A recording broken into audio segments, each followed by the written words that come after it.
Boleh tak korang abaikan mati hijau ni? Aku pun annoying.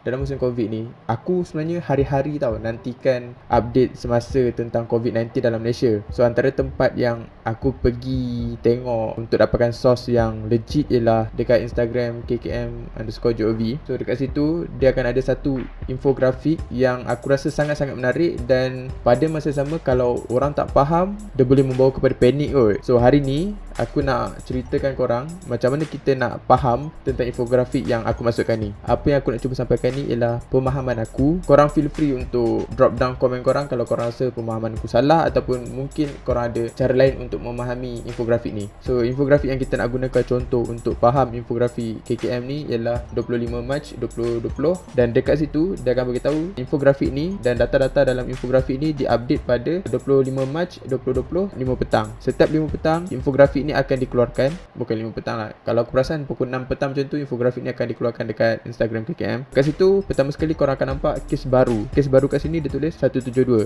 Kes baru ni merujuk kepada kes yang pada hari tersebut berlaku. Contohnya hari ini korang boleh tengok ada 172, dan kalau korang tengok yang hari sebelum tu 24 Mac ada 106.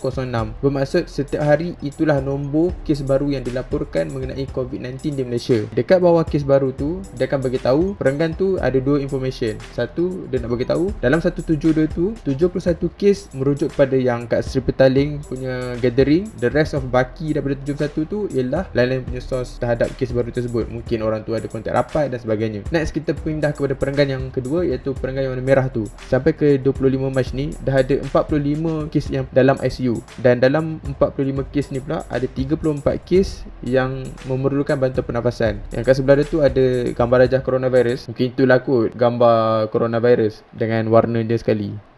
Next, pindah ke bawah tu jumlah kes keseluruhan. Okey, part ni kita hold dulu. Kita pindah ke bawah lagi, kes aktif sedang dirawat. Maksudnya up to 25 Mac sebanyak 1578 orang yang masih lagi dalam rawatan KKM. Second, kita move kepada bawah pula, iaitu pesakit yang telah sembuh dan discharge dari hospital. Sampai 25 Mac 2020 sebanyak 199 orang telah discharge dan sembuh dari COVID-19. Dan next ialah jumlah kematian. Maksud up to 25 Mac 19 orang telah meninggal dunia untuk COVID-19. Sekarang kita move balik pada atas tadi. Jumlah kes keseluruhan yang setakat 25 Mac 2020 sebanyak 1796. Apa maksud jumlah kes keseluruhan ni? Total number kes COVID-19 dalam Malaysia. Jumlah ini bukan bererti jumlah orang yang sedang sakit. Kalau kita tambahkan kes aktif sedang dirawat campur dengan pesakit yang telah sembuh, yang telah balik ke rumah, campur dengan jumlah kematian, kita akan dapat balik jumlah kes keseluruhan ini. Itu tentang nombor-nombor yang dalam infografik KKM ni. Sebelah tu dia ada kotak hitam tu, itu adalah nasihat KKM berkaitan dengan COVID-19. Korang boleh baca. Apa yang aku nak cuba sampaikan dengan infografik ni? Korang kena faham yang jumlah kes keseluruhan setiap hari akan sentiasa bertambah, sebab dia akan add up kan daripada hari yang sebelum ni. Contohnya semalam ada 1624 kes keseluruhan. Bila ada kes baru, dia akan menjadikan jumlah kes tersebut akan bertambah mengikut data yang ada semalam. Bermaksud jumlah kes keseluruhan akan sentiasa bertambah. Dia tak akan ada naik dan turun. Dia akan sentiasa naik dan naik. Okey, bagi aku untuk infografik ni ada dua perkara yang menarik perhatian aku, iaitu tentang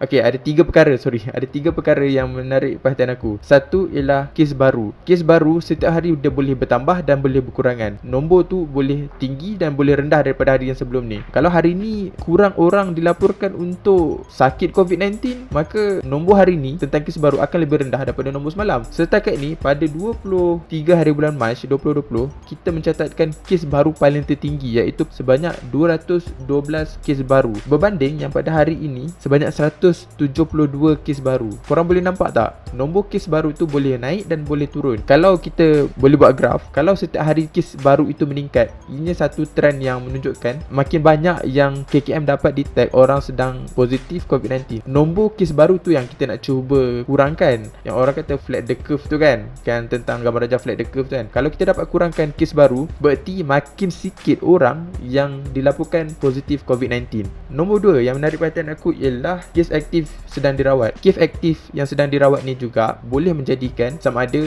dia makin berkurangan ataupun makin meningkat. Contohnya semalam ada 1426 dan hari ini ada 1578 orang. Berarti nombor tersebut boleh makin turun dan makin naik bergantung kepada satu, semakin banyak kes baru dilaporkan, semakin banyak juga jumlah orang yang aktif dirawat dalam hospital. Tapi nombor tersebut juga boleh berkurangan kalau kes baru tersebut pun berkurangan. Second, nombor tersebut boleh berkurangan kalau setiap hari kes baru sama, pada masa sama kes kematian meningkat dan juga bilangan orang yang sembuh pun bertambah. Masuk ke sini, orang yang aktifly perlukan rawatan tersebut dah makin kurang dalam hospital sebab diorang sembuh ataupun diorang sudah meninggal dunia. Okay, nombor ni juga represent berapa orang yang sedang berada dalam hospital dan memerlukan perhatian oleh pihak hospital dan frontliner kita. Next ialah kita huraikan tentang jumlah pesakit yang discharge dan sembuh daripada COVID-19. Harapan kita ialah kita nak meningkatkan setiap hari jumlah orang yang sembuh itu,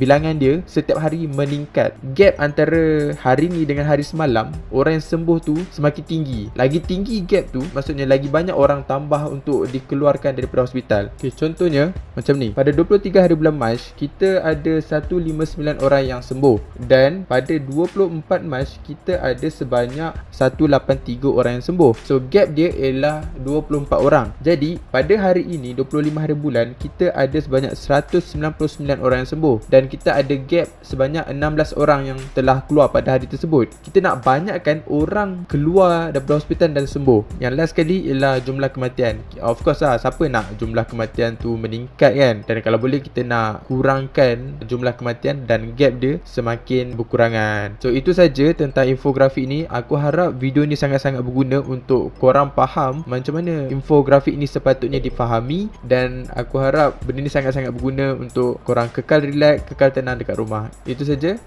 and stay safe.